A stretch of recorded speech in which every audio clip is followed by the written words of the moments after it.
El título de esta serie es, el que le he puesto, es El poder de Dios llamado Evangelio.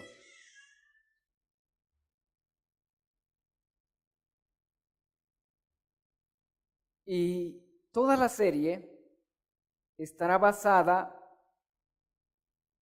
en los versículos 16 y 17 del capítulo 1 de la carta del apóstol San Pablo a los romanos. Y vamos a leer estos dos versículos que creo que la mayoría de los creyentes los tienen de memoria. Me hubiese gustado primero escuchar cuántos lo saben de memoria.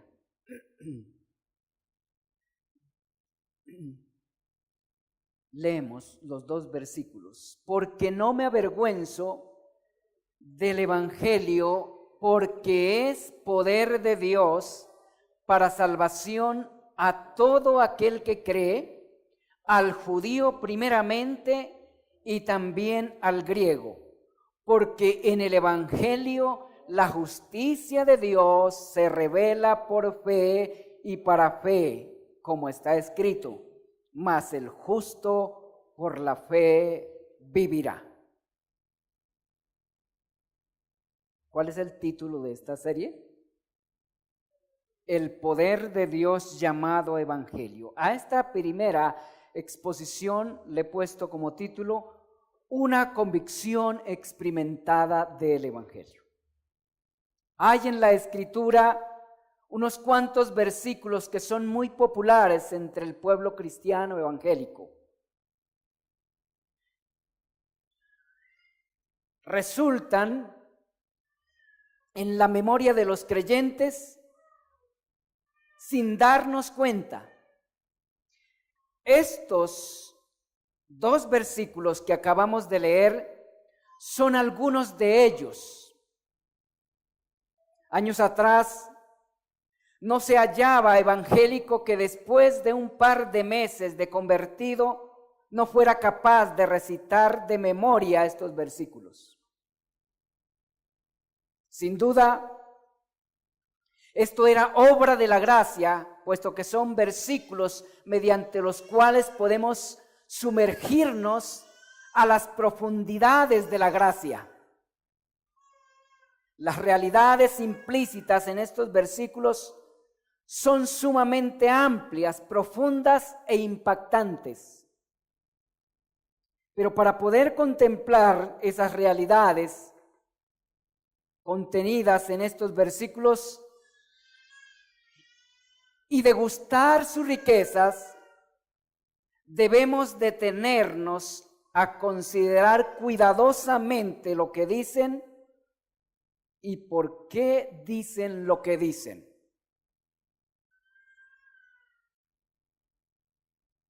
Levanten la mano cuantos tienen de memoria estos dos versículos. Solo levanten la mano. Uy, muy poquitos. Muy poquitos. Hace algunos años, como dije, creyentes de 2 meses de convertidos ya los recitaban automáticamente.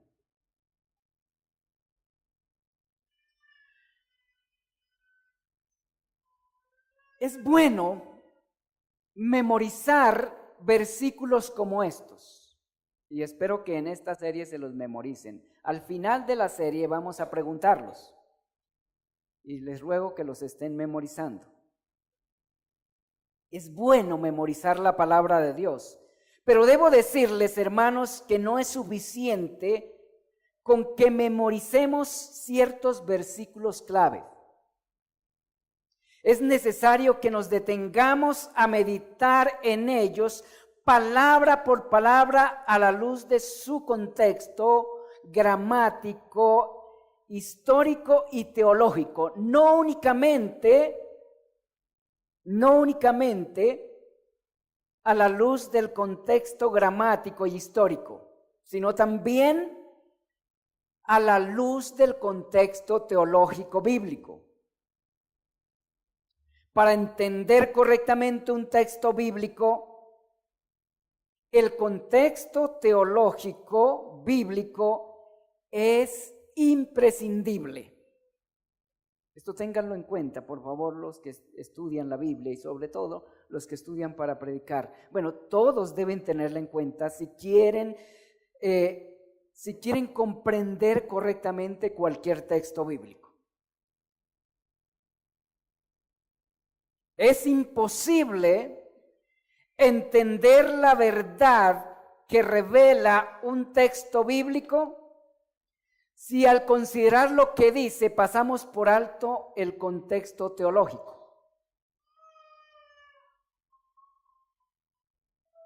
Versículos como estos son de muy alto valor nutritivo.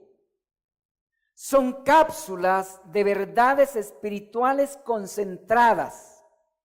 Las verdades más gloriosas de este texto las encontramos implícitas en el texto. Es necesario masticar sus palabras lenta y constantemente para digerir esos nutrientes y asimismo para que seamos nutridos con su contenido. A partir de hoy, como ya lo he mencionado y lo mencionó también el hermano Alberto, el director, a partir de hoy, tomando como puerta de entrada lo explícito de estos dos versículos, vamos a sumergirnos en las implicitudes de estos versículos. Lo haremos primero con el versículo 16 y luego con el versículo 17. Lo primero que quiero recordarles, hermanos, es que tengan en cuenta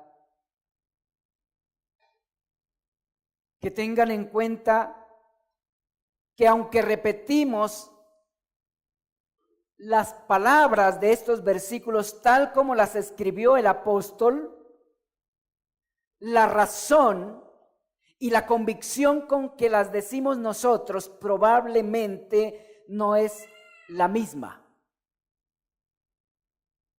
Probablemente lo que nos mueve a nosotros a repetir estas palabras no es la misma razón ni la misma convicción que movió al autor original a decirlas. Las palabras de este versículo no son, escuchen bien, no son las de un religioso fanático que se acaba de encontrar con unos conceptos religiosos con mayor lógica que los que su padre le había inculcado desde su infancia. Algo de esto es cierto en el caso del apóstol Pablo, de quien son estas palabras, pero él no las había aprendido de manera automática de lo que otros repetían, como de pronto nos ocurre a nosotros con algunos versículos, que los hemos aprendido porque los oímos repetir a todos.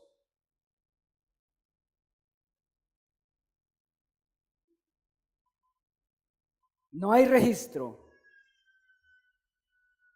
ni en la Biblia, ni fuera de la Biblia, hay registro de que alguien haya dicho esto que leemos en estos versículos antes de la misma forma ni en un contexto similar.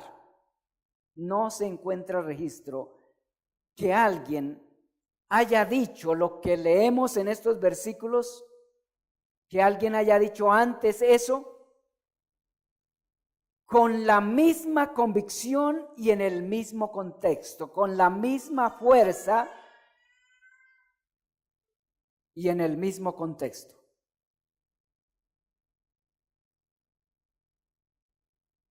Estas palabras, si usted se pone a meditarlas, a observarlas cuidadosamente, Estas palabras tienen la fuerza de la verdad experimentada, no meramente conceptualizada, sino la fuerza de la verdad experimentada. Tienen la expresión de la satisfacción de una bebida supremamente agradable. Yo no soy capaz de poder comunicar la fuerza que estas palabras tienen y la convicción que implican estas palabras en la boca del apóstol Pablo. Porque no me avergüenzo del evangelio, no es una frase de cajón. Es la expresión de una convicción sumamente sólida, poderosa. Es también, porque no me avergüenzo del evangelio, es también la expresión de un deseo sincero. Y es a la vez un grito de júbilo y de guerra, no producto de una simple simpatía fanática y superficial, sino de la experiencia del poder del evangelio en su propia vida. El apóstol Pablo había sido objeto del poder del evangelio. Lo había vivido, lo había experimentado y estaba satisfecho y convencido de sus resultados. Por esto, su más ardiente deseo era pregonarlo a cuantos pudiese. Nótenlo en lo que escribió en el versículo anterior, el versículo 15. Así que en cuanto a mí, pronto estoy a anunciaros el evangelio también a vosotros que estáis en Roma. Si tenemos en cuenta lo que era Roma para el cristianismo en ese tiempo, comprendemos un poco lo que el apóstol Pablo está diciendo.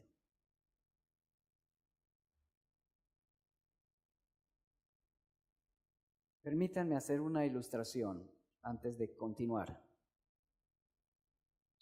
Cuando uno ha estado enfermo, ha tomado una medicina y ha tenido buenos resultados y sabe que otro tiene la misma enfermedad que uno tenía, ¿qué es lo que hace? ¿Rompe la fórmula o borra el nombre de la medicina para no acordarse nunca más de ella? ¿Qué es lo que hace? Retiene lo mejor que pueda la fórmula y la recomienda o recomienda el médico que se la dio, ¿verdad? Eso es lo natural y lo lógico. Incluso lo justo, lo correcto, lo loable. Quien hace lo contrario es un impío, es una persona despiadada.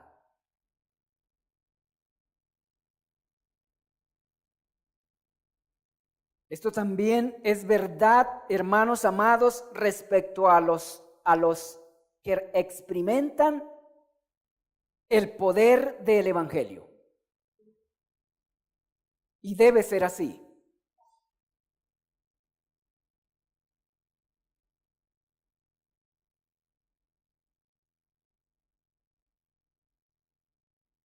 Quiero que vayan conmigo a la primera carta del apóstol Pablo a los tesalonicenses y miren el versículo 4 del capítulo 1 hasta el versículo 8.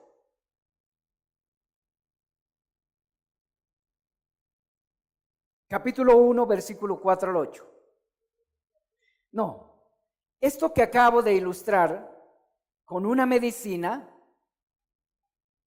y una enfermedad que fue curada por la medicina, fue lo que hicieron los de Tesalónica cuando experimentaron el poder del evangelio en sus vidas. El sermón de hoy es únicamente la introducción al tema. pero quiero que vayamos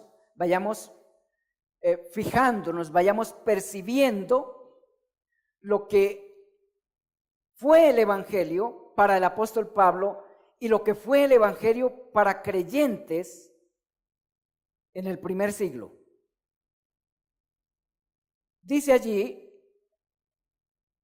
porque conocemos, hermanos, amados de Dios, vuestra elección, pues nuestro evangelio no llegó a vosotros en palabras solamente, sino también en poder, en el Espíritu Santo y en plena certidumbre. Como bien sabéis, cuáles fuimos entre vosotros, y vosotros vinisteis a ser imitadores de nosotros y del Señor, recibiendo la palabra en medio de gran tribulación, con gozo del Espíritu Santo, de tal manera que habéis sido ejemplo a todos los de Macedonia y Acaya que han creído. Porque partiendo de vosotros ha sido divulgada la palabra del Señor, no solo en Macedonia y Acaya, sino también en todo lugar. De modo que nosotros no tenemos necesidad de hablar nada. Lo que leemos en estos versículos nos ayuda a comprender esa expresión, porque no me avergüenzo del Evangelio. Y noten que allí está hablando del poder del Evangelio nuevamente. Y está mostrando cómo se manifestó el poder del Evangelio en esos creyentes. De manera que el no me avergüenzo del versículo 16, con que empieza el versículo 16, no solo es un no me da pena, sino más bien es un estoy dispuesto a predicar el Evangelio aún en el patio de la casa de la muerte y en las narices de sus agentes. Eso es lo que realmente quiere decir no me avergüenzo del Evangelio. Pablo, como ustedes lo saben, algunos, Pablo escribió esta carta entre los años 56 y 57. La escribió desde Corinto. Y ustedes saben que hacia esos tiempos el emperador era Nerón. Nerón fue emperador, creo que entre los años 54 y 68. ¿Y saben qué hacía Nerón con los creyentes? Hacía vestir a los cristianos de pieles de animales recién muertos y los envolvía en esas pieles y les soltaba perros cazadores para que los despedazaran, o les prendía fuego vivos para que iluminaran sus jardines. Eso era lo que Nerón hacía con los cristianos en ese entonces. Y allí era donde Pablo quería ir a predicar el Evangelio. ¿Ven? ¿Ven ahora el contexto histórico y el peso de las palabras? Yo hubiera sido, ni me nombro, a no ser que me manden a la fuerza. Pero voluntariamente no creo que yo me hubiese ofrecido. Allí, en la ciudad donde se hacía eso con los cristianos, era donde Pablo quería ir a predicar el Evangelio. ¿Ven por qué digo, hermanos, que ese no me avergüenzo era un grito de guerra y un desafío a las fuerzas del mal en su máxima potencia en ese tiempo? Por eso dije, hermanos, por eso que les acabo de decir, de lo que pasaba con los cristianos allí en Roma, por eso les dije, hermanos, que el no me avergüenzo del Evangelio no solo es un no me da pena, sino un estoy ansioso por predicar el Evangelio, aún en el patio de la casa de la muerte y en las narices de sus dragones.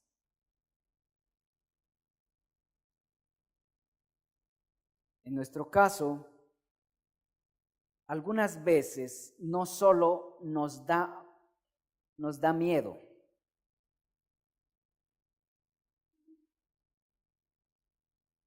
no solo nos da pena, sino que también nos da miedo.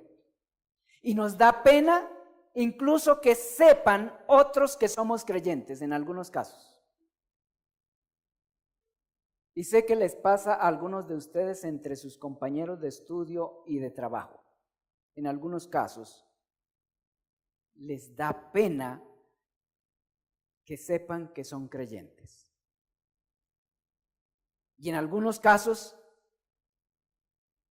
es preferible llevar la corriente del entorno en lugar de identificarse y hablar del Evangelio.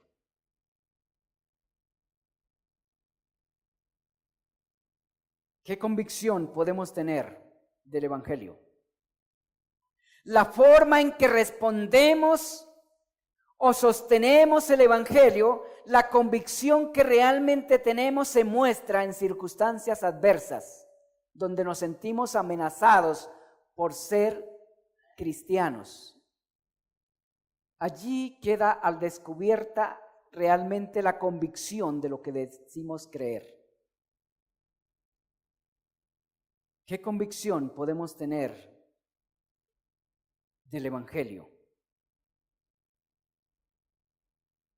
Si no hemos experimentado el Evangelio, ¿qué convicción podemos tener?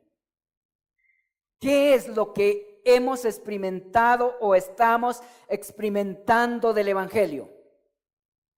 ¿Solo una concepción vaga que tenemos en nuestra cabeza como un adorno intelectual?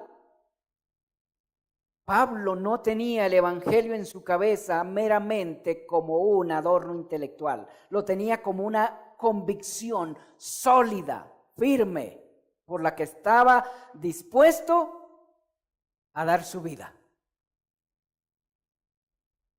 Esa es la gran diferencia entre cristianos del primer siglo y los cristianos del último siglo.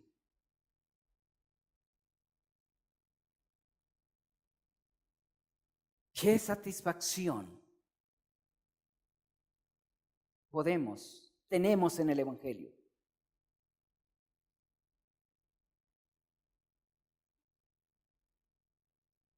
Si no hay satisfacción, ¿cómo lo podemos recomendar? Si para nosotros el Evangelio no es algo realmente en lo cual hemos encontrado plena satisfacción, ¿cómo lo podemos recomendar?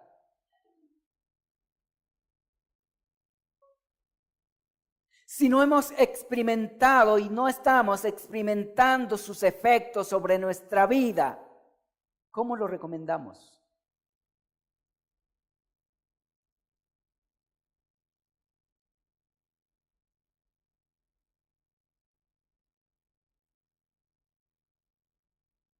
Posiblemente lo que tenemos en nuestra cabeza ni siquiera sea el Evangelio.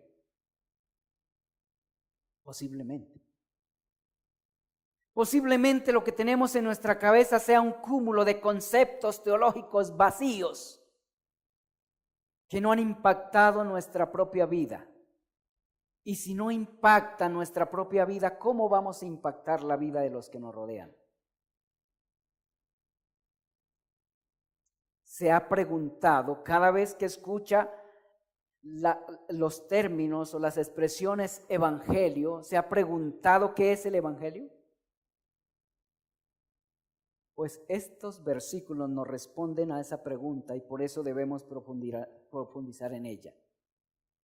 Pablo está diciendo aquí qué era el evangelio para él y qué es realmente el evangelio en sí.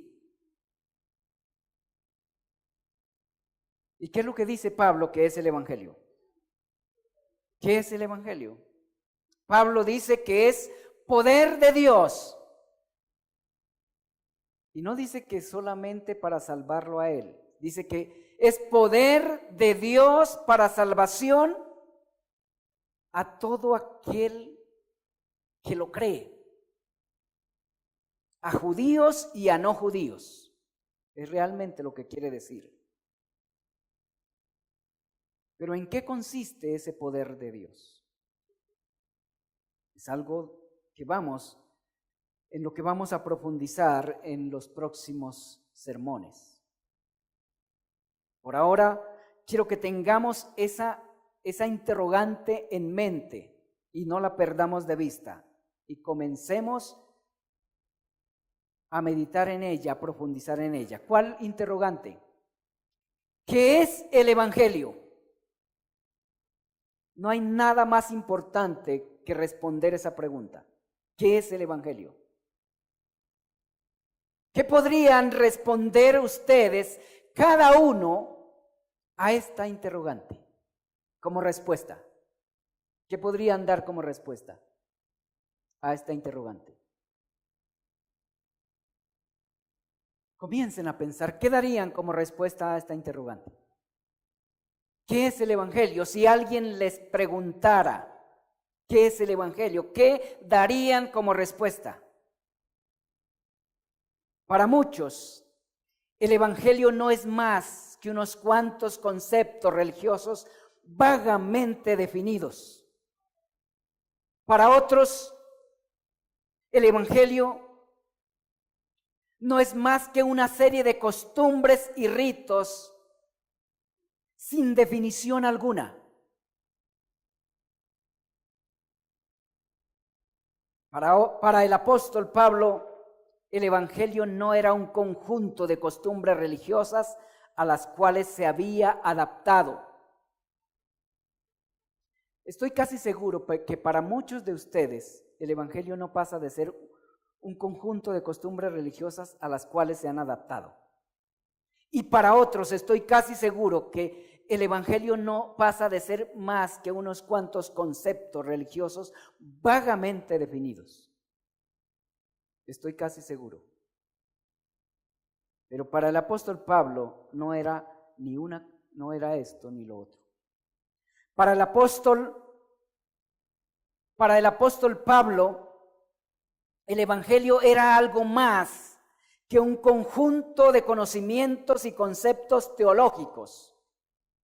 Para el apóstol, el Evangelio eran hechos, obras prácticas, reales de Dios. Hechos de Dios con efectos trascendentes. Y no solamente hechos que habían trascendido lo más recóndito de su vida, sino hechos que trascienden o cuyos efectos trascienden a la eternidad de una o de otra manera. Cada persona necesita y debe saber que su destino eterno depende del Evangelio. Sea que lo crea o sea que lo rechace. Si rechaza el Evangelio,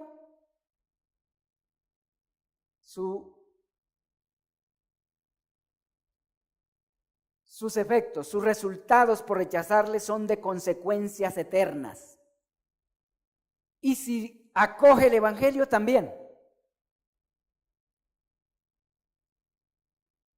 Su vida y la mía depende desde ahora y para siempre del Evangelio. Por eso en otros sermones y constantemente repito, no hay nada más importante para cualquier ser humano que el Evangelio.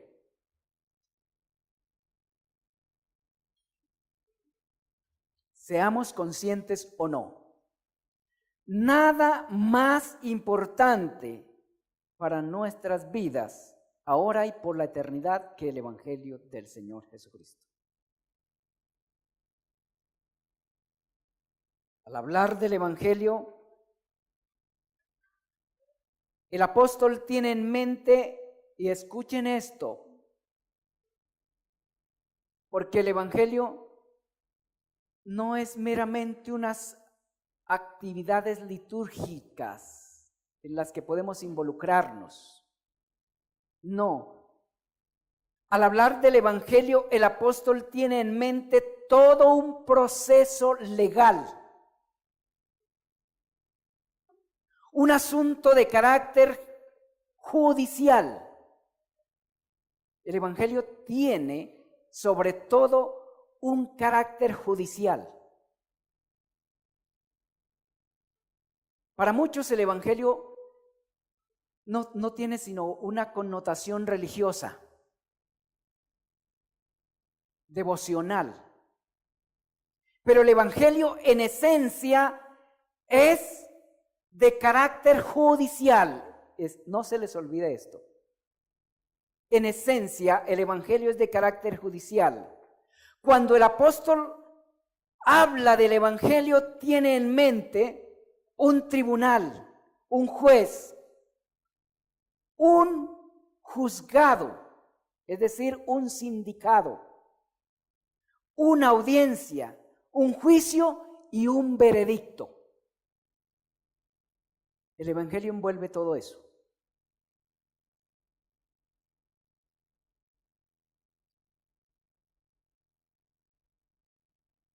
La Biblia enseña clara y contundentemente que todos los hombres nos hicimos pecadores.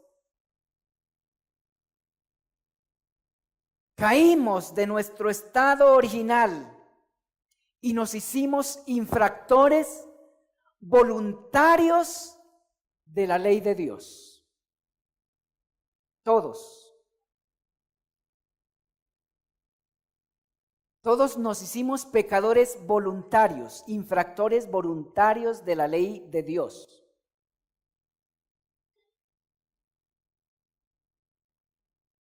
Todas las veces que pecamos, pecamos voluntaria y decididamente. ¿Sí o no? Nadie peca involuntariamente. Nadie. Porque aquello que puede ser pecado y si se nos es llevado por la fuerza, contrariando nuestra voluntad, de eso no se nos acusa como pecadores o como delincuentes.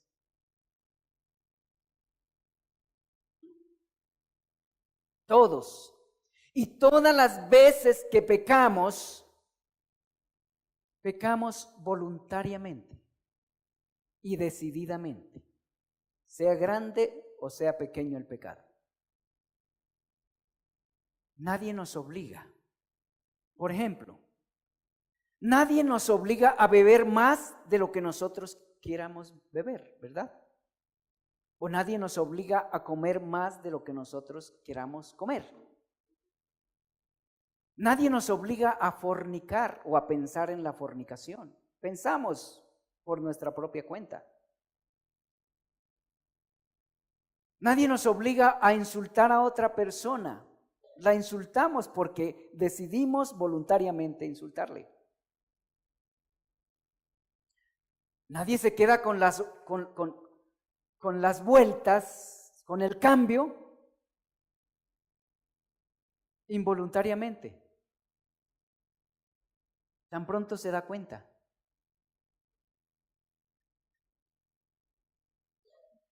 Porque puede devolverlas. Y si no las devuelve, no es porque alguien le forzó a no devolverlas el cambio, sino porque quiso quedarse con el cambio. Nadie decide no leer la Biblia por la fuerza. Lo hace voluntariamente. Nadie decide no venir al culto por la fuerza. Bueno, en algunas ocasiones hay algunos hermanos privados del culto por la fuerza, pero en ese caso no son culpables. Pero muchos o algunos en el día del Señor se quedan o prefieren irse a otros lugares en lugar del culto por su propia cuenta. Nadie les obliga Nadie les está obligando a que no vengan.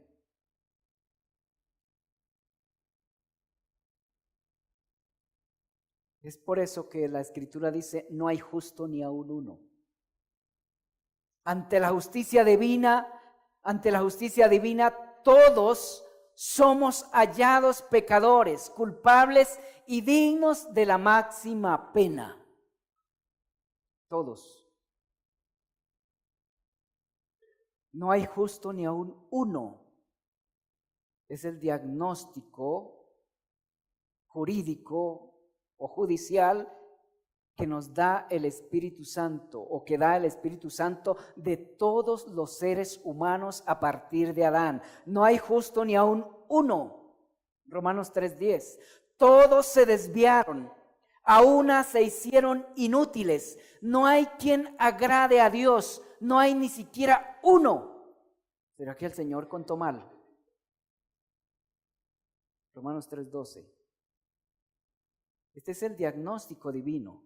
Todos pecaron, dice la Escritura, Romanos 3:23.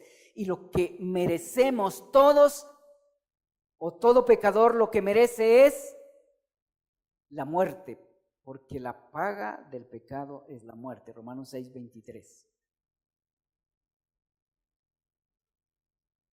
Nadie podía ni puede ser salvo de la condenación a causa de sus pecados. Nadie puede ser salvo por mérito propio. Nadie. Si cualquiera de nosotros, a partir de este momento, decidiéramos firmemente no volver a pecar de ninguna manera, ni de hecho ni de pensamiento, ¿podríamos ser salvos? Porque de aquí hasta que el día que nos muramos no volvimos a pecar ni de pensamiento. ¿Podríamos ser salvos por eso? ¿Por qué no? Porque los años que hemos pecado, ¿cómo los pagaríamos? ¿Cómo pagaríamos? ¿Ven que es imposible que alguien se pueda salvar por su propia cuenta?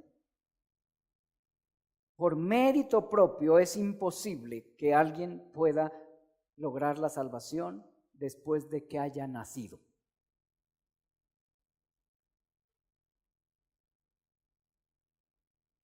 La Suprema Justicia requiere que para que un pecador sea absuelto, debe presentarse ante el Supremo Tribunal con alguien que esté en la capacidad de pagar por sus delitos.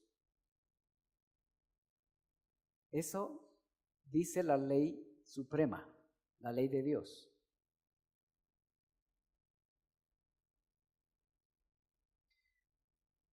Pero ese alguien debía ser alguien no únicamente que tuviese dispuesto a recibir sobre sí la sentencia correspondiente a los delitos cometidos por su representado, sino también alguien cuyo carácter correspondiera a las exigencias demandadas por la ley de Dios. ¿Y saben cuáles son las exigencias demandadas por la ley de Dios para alguien que, para cumplir este requisito? Debía ser alguien moralmente y espiritualmente perfecto, inmaculado. Así lo exige la ley de Dios, así lo exige la justicia suprema revelada en el libro de los Levíticos.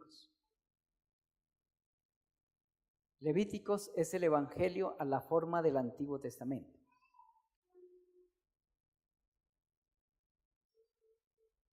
Según la información que Dios provee en las Escrituras, ni en los cielos ni en la tierra pudo ser hallado alguien que reuniera las condiciones y cumpliera con las demandas de la justicia divina, excepto uno,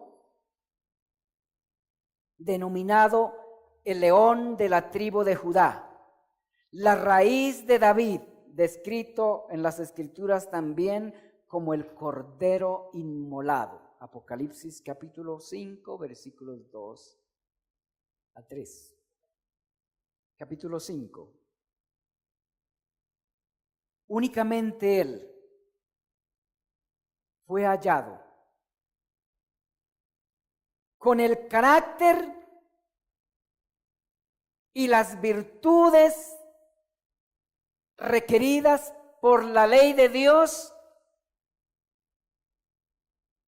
para tomar el lugar de los pecadores ante el tribunal de la justicia eterna. Únicamente Él. Únicamente ese, denominado en las Escrituras como el león de la tribu de Judá, la raíz de David, y descrito como el Cordero inmolado, únicamente Él fue hallado reuniendo todo lo necesario para ser redentor.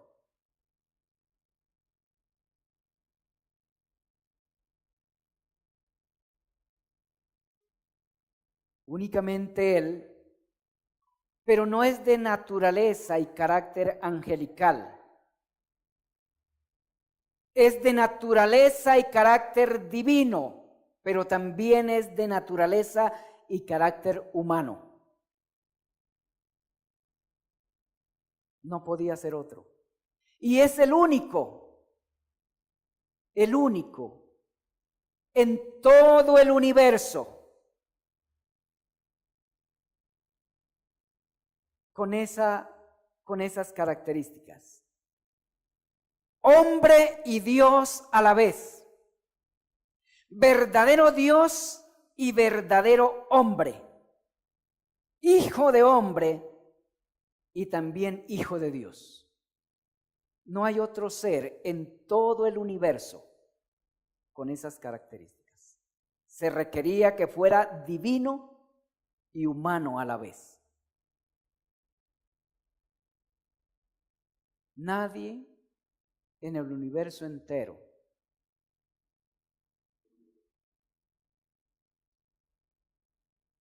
hay como Él.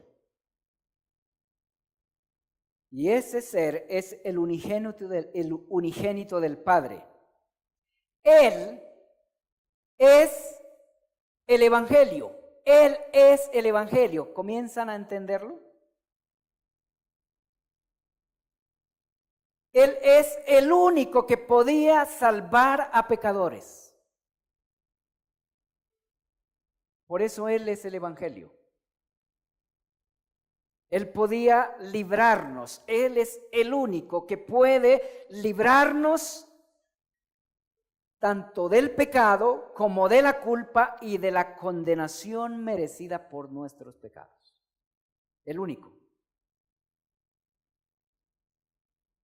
Él es el Evangelio. No lo olvide. Su ser, su obra, su encarnación, su fiel sometimiento a la ley de Dios, su muerte, su resurrección y el resultado de todo eso ante la justicia divina es lo que Pablo tiene en mente como evangelio y lo que las Escrituras revelan como evangelio.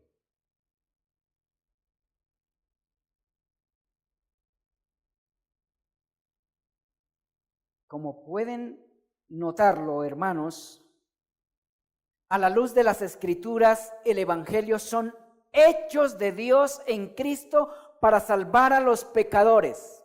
Eso es el Evangelio. Hechos de Dios en Cristo para salvar a los pecadores. Porque Dios estaba en Cristo reconciliando consigo al mundo, dice las Escrituras, no tomándoles en cuenta a los hombres sus pecados. 2 Corintios 5:19. Porque al que no conoció pecado, ¿quién fue ese? Cristo. Por nosotros Dios lo trató como pecador, para que nosotros fuésemos hechos justicia de Dios en él. 2 Corintios capítulo 5, versículo 21. Así que el Evangelio es una persona. Una persona con su naturaleza, carácter y hechos. Eso es el Evangelio. No he mencionado hechos, sí. Lo que estoy diciendo es que el Evangelio es una persona con su naturaleza, carácter y hechos. Es decir, y acciones. No estoy refiriéndome al libro de los Hechos de los Apóstoles. Eso es el Evangelio. De manera que cuando alguien nos pregunta qué es el Evangelio y únicamente respondemos, son buenas nuevas de salvación, esa es una respuesta a medias. Porque hoy necesitamos explicar en qué consisten esas buenas nuevas y por qué son buenas nuevas. ¿Ya entendemos por qué son buenas nuevas? ¿Por qué son buenas nuevas? Si les preguntara eso, ¿por qué son buenas nuevas el Evangelio? ¿O por qué Cristo, su naturaleza, su carácter y sus obras son buenas nuevas para nosotros?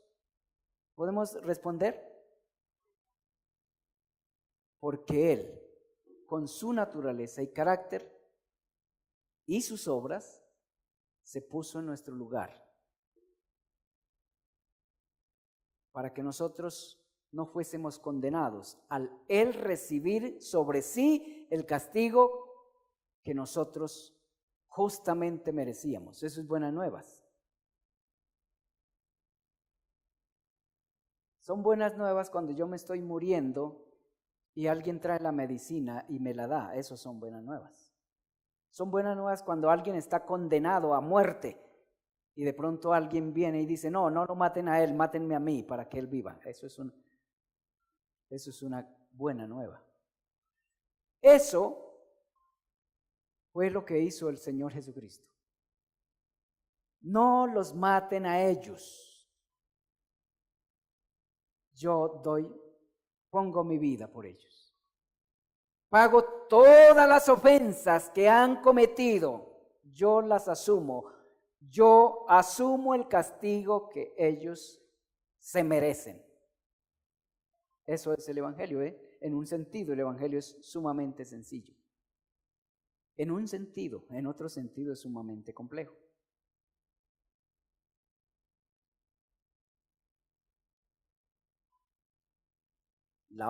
El Evangelio es la obra, recuerden eso, el Evangelio es la obra de Dios en Cristo para salvar a los pecadores de su pecado o de sus pecados, de su culpa y de sus consecuencias. Eso es el Evangelio. Ahora, quien no entiende cómo es que Dios le perdona todavía no entiende el Evangelio.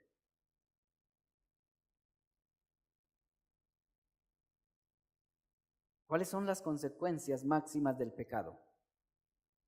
La Biblia dice, la muerte.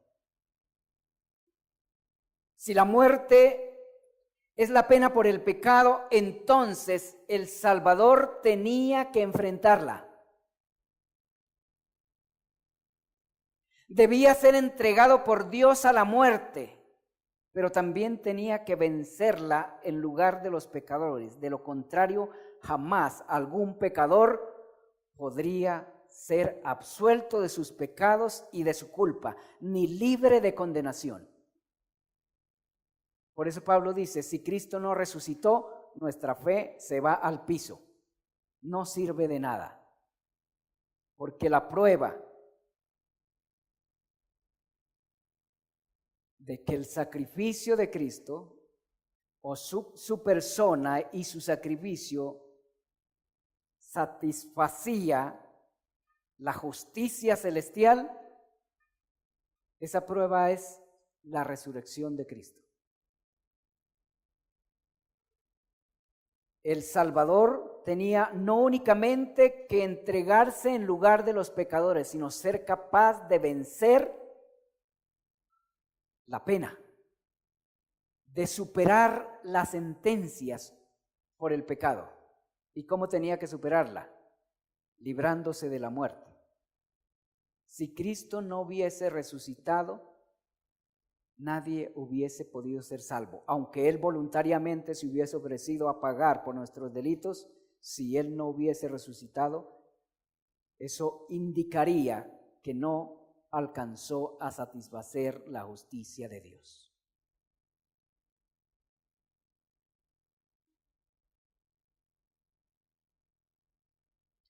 Cristo cumplió todas las exigencias de la ley de Dios y fue dado el veredicto. Ese veredicto se llama evangelio.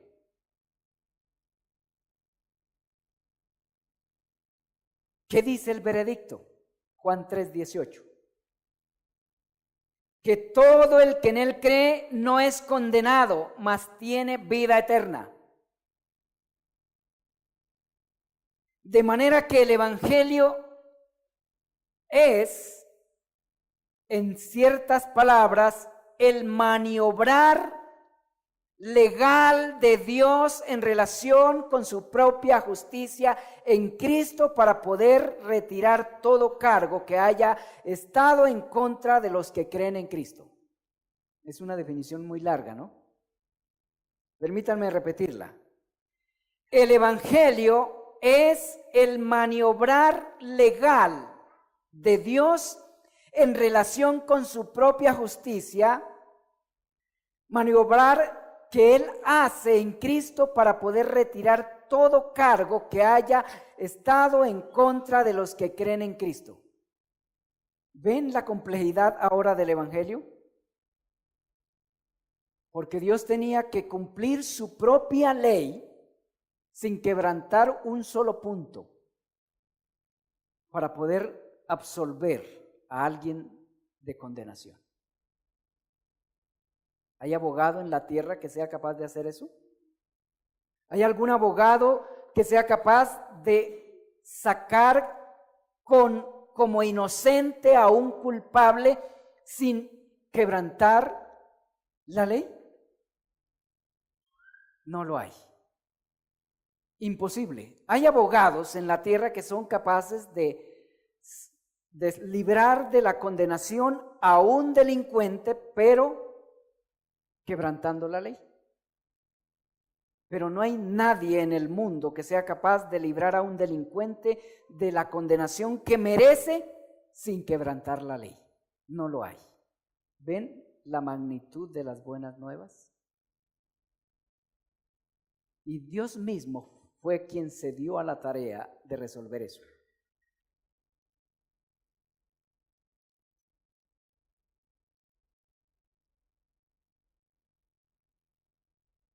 Pablo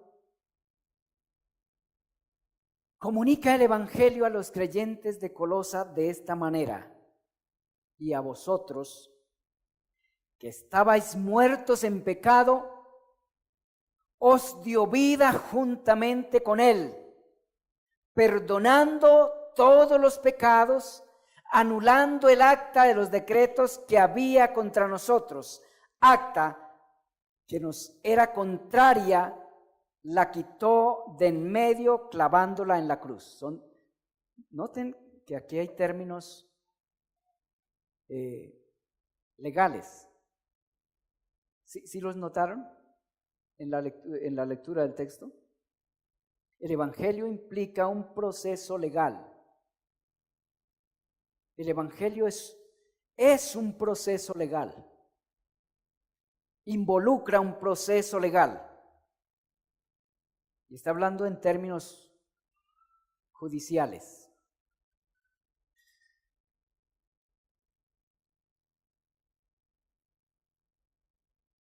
Cuando Pablo escribe estos versículos, él los escribe teniendo en cuenta todo ese procedimiento divino, todo ese procedimiento legal necesario para que un pecador sea absuelto ante la justicia de Dios.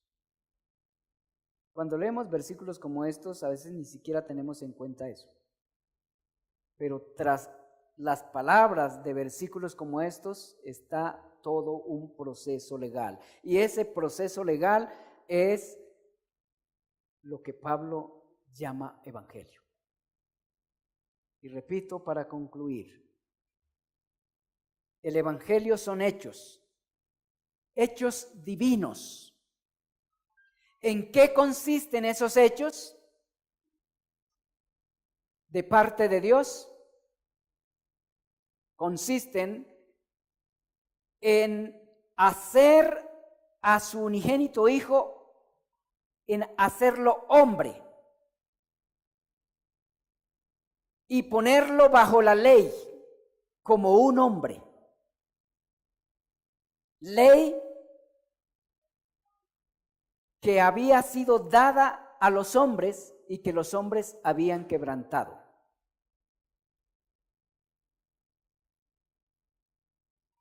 Y en exigirle a su propio Hijo perfecto el cumplimiento perfecta de esa ley y en castigarlo con la máxima sentencia para que el que en él cree no se pierda, mas tenga vida eterna.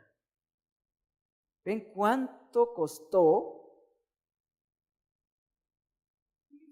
o cuánto cuesta la salvación de cada uno de nosotros?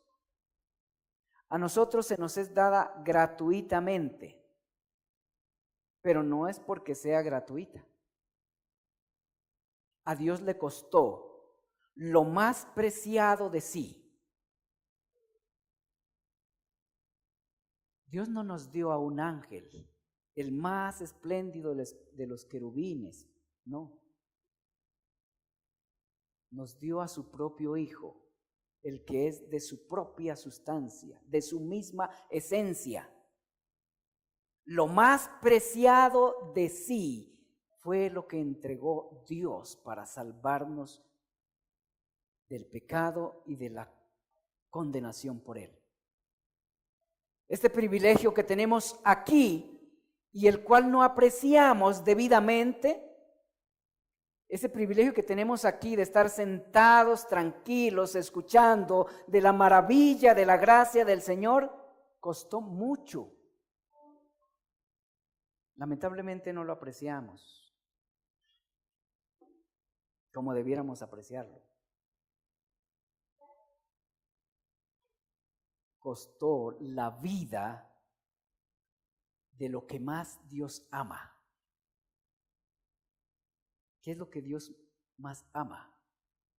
Su Hijo Jesucristo. Y por eso quien desprecia a su Hijo Jesucristo tendrá que recibir el peso del enojo de Dios. No hay peor delito contra Dios y peor ofensa contra Dios y contra la justicia de Dios que rechazar al Señor Jesucristo y su obra redentora. Esa noticia no es buena, pero es verdadera. Pero también podemos decir que no hay decisión más grande, más importante, más valiosa, más saludable que acogernos al Señor Jesucristo y a su obra redentora. No la hay. No la hay. La mejor decisión que una persona puede tomar en toda su vida es la decisión de acogerse por la fe al Señor Jesucristo y a lo que Dios ofrece en Él. No hay nada más importante que ello. Absolutamente nada más importante que ello. Por eso, quien se encuentre favorecido por el Señor Jesucristo y su obra salvadora, debe ser la persona más gozosa del mundo. Debe ser la persona que se sienta más segura. Porque no hay seguro, tan seguro, como haber sido favorecido por el Señor Jesucristo. No hay seguro. Y nada debe dar tanta tranquilidad a una persona en cualquier circunstancia que haber creído el Evangelio. Por eso nada hay tan saludable para el ser humano como el Evangelio del Señor Jesucristo. Ya tenemos una idea de qué es el Evangelio, ¿no? Vamos a seguir profundizando en eso.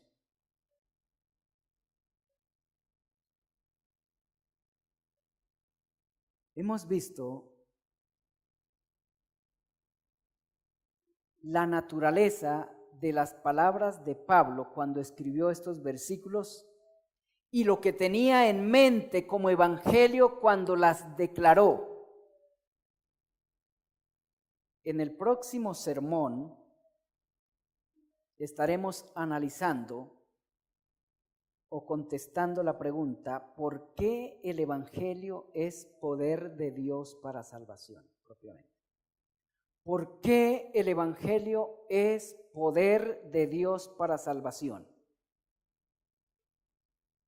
Se han dado varias respuestas a esta interrogante. Algunas fascinantes, pero equivocadas. Las veremos en la próxima exposición, si Dios lo permite. Oremos, hermanos. Nuestro buen Dios y Padre eterno, te adoramos, Señor, y te damos gracias por tu palabra, la palabra que nos has dado en las Escrituras, en las cuales nos revelas tu amor, tu misericordia, tu gracia salvadora, gracia de la cual hemos sido objetos,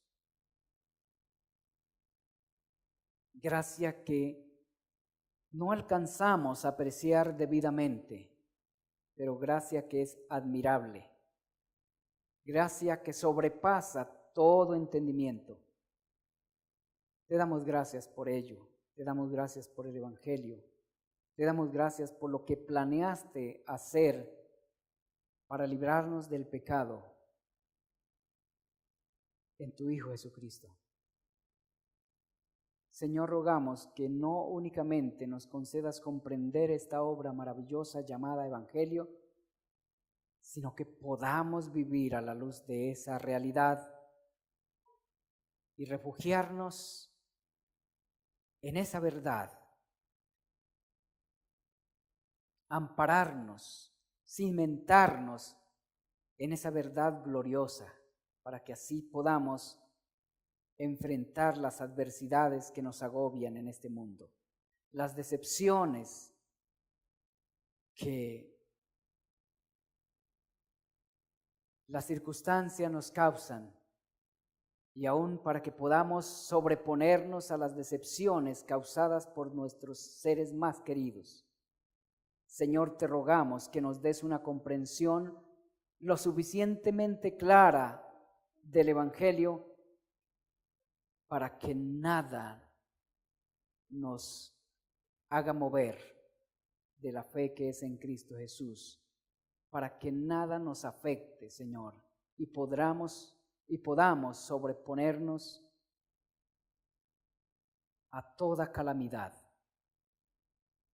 incluso a nuestros pecados, Señor, que podamos comprender el Evangelio de tal manera que cuando pequemos,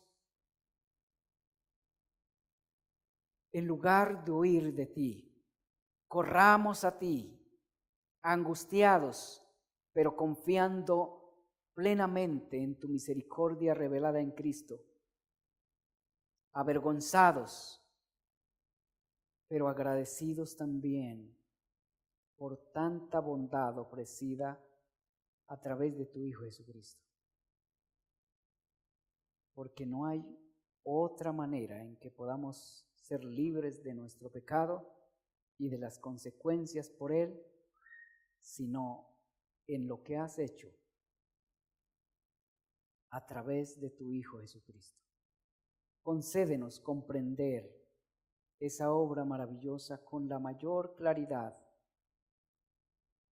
para nuestra salvación, para nuestra santificación y también para nuestra tranquilidad en medio de un mundo adverso. Señor, que seas tú nuestro refugio, nuestro verdadero y único refugio. Que seas el refugio de cada uno de tus hijos. Concédenos, amado Señor, recordar, comprender y vivir a la luz de las verdades del Evangelio. Lo suplicamos, Señor, para que podamos honrar tu nombre y no pecar contra ti, refugiándonos en lo que no nos ampara, en lo que no nos fortalece, o alimentándonos, Señor, de lo que no nos alimenta. Que sea el Evangelio nuestro alimento principal, nuestra vida, nuestra luz, nuestra esperanza, nuestro consuelo, nuestro reposo, porque eso es, Señor, el Evangelio para todos los que en verdad lo creen. Que en esta mañana, Señor,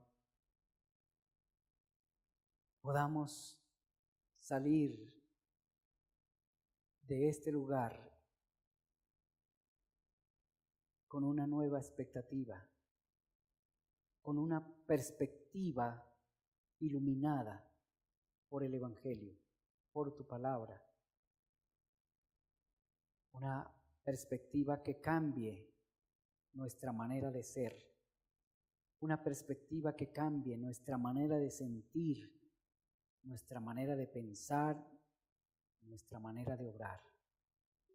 Lo necesitamos y lo suplicamos en el nombre de Cristo. Amén.